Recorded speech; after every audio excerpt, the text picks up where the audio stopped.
Going on YouTube, this is Jabber Tech, and I just wanted to talk a little bit because we got a lot of news about wearables. Apple announced their new product, their new Apple Watch, and of course the Galaxy Watch has been out for a little while. If you haven't seen my unboxing and initial review on that, go check it out. I'll have a full review coming on that very shortly, but I'm over here enjoying a little beach time and thinking about smartwatches. I know, but I am, because that's what I do. I like to think about this stuff.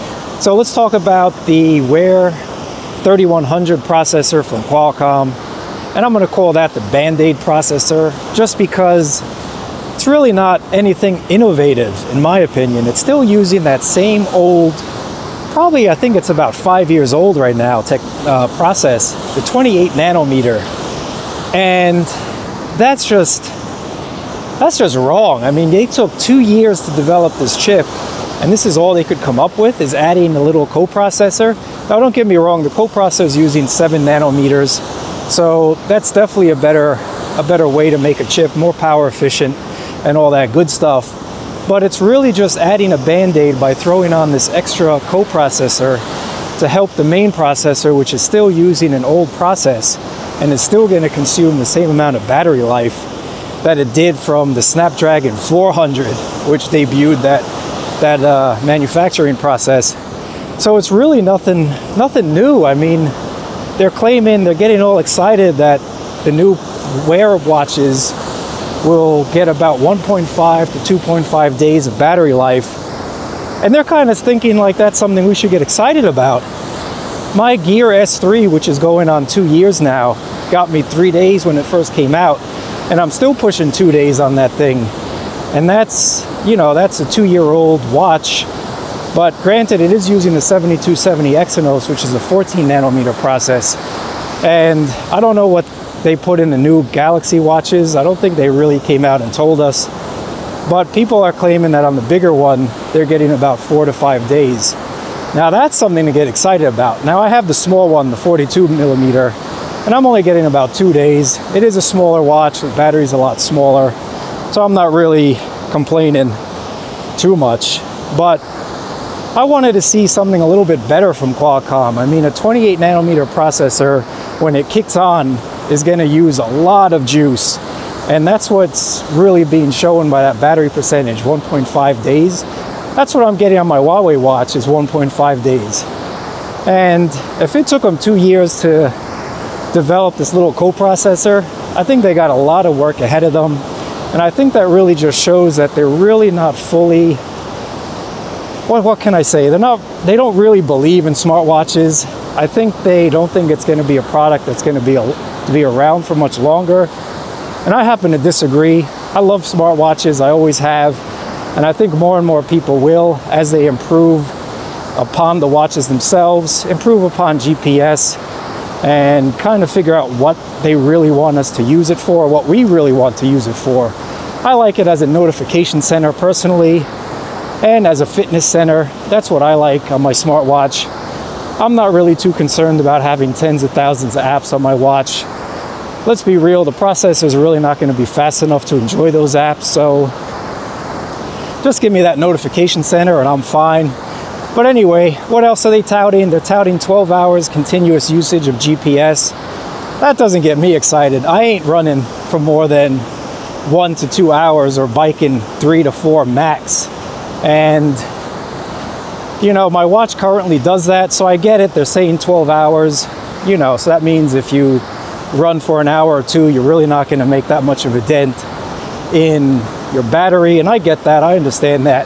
But for the most part, I think most people want better all-day battery life. They don't really want to know about GPS because, you know, unless you're really running every day, all right, so you go for a run or two during the week, and then you get home and you have to pop it on the charger real quickly.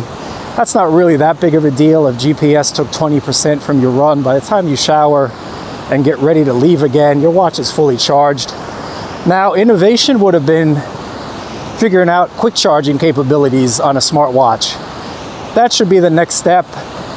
Just on a side topic, of course the processor is the main step, but a side topic, give us quick charging on a watch. Let me pop it on the charger for 10 minutes and get 50% juice. That's what I'm talking about.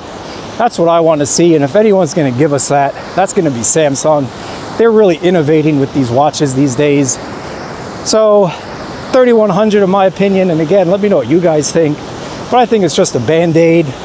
So Google's going to release some major update to Wear OS. Let's hope it actually does something, because I personally don't really enjoy using my Android Wear / Wear OS watches anymore. I'm more into the Samsung ecosystem that ties in. I think it's a much better wearable OS in my opinion.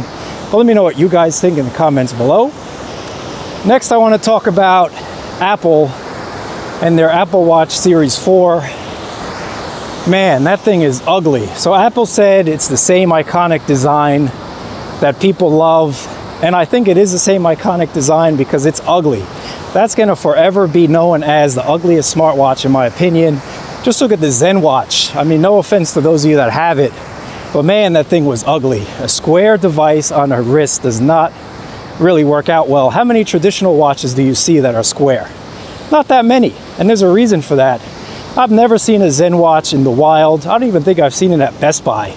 Maybe they had it for like a day and took it off the shelves, but I really don't know. But yeah, the Apple Watch is cool.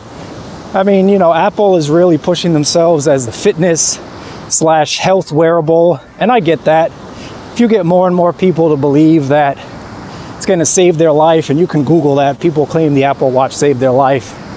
And if it did, that's awesome. I just don't see a watch saving my life. I've fallen and I can't get up. You know what I mean? But anyway, I get it. You know, you get people to believe that it's a health first wearable. People will start wearing it, and I understand. And they do a good job with fitness from what I understand. The GPS chip is awesome. Galaxy Watch has some issues with GPS. Check my video out on that. A lot of people have commented the same as well. So Apple does get GPS and running and all that stuff correct. Hopefully Samsung releases some patches for it. And I do have to say Wear OS does a pretty good job at fitness too. The Huawei watch does pretty well with GPS, so no issues there. But Apple Watch is still an ugly, iconic design. They are right with that. Definitely ugly. And with that bigger size, whew, that's really going to look like something on your wrist. No offense again to those of you who bought it, but man, talk about a tank on your wrist. Anyway, I don't know, new Galaxy Watch is pretty cool. I'm definitely digging it. You know, it's something new. I like the extra water resistance and lack of MST rather. Whatever, you get over it after that initial, I can't believe you did me wrong, Samsung. But you get over it, whatever. Not a big deal these days. But anyway, guys, let me know what you think about these new wearables, processors, etc., etc. And we'll keep this going down below. I'm about to jump in this water. It's a little hot.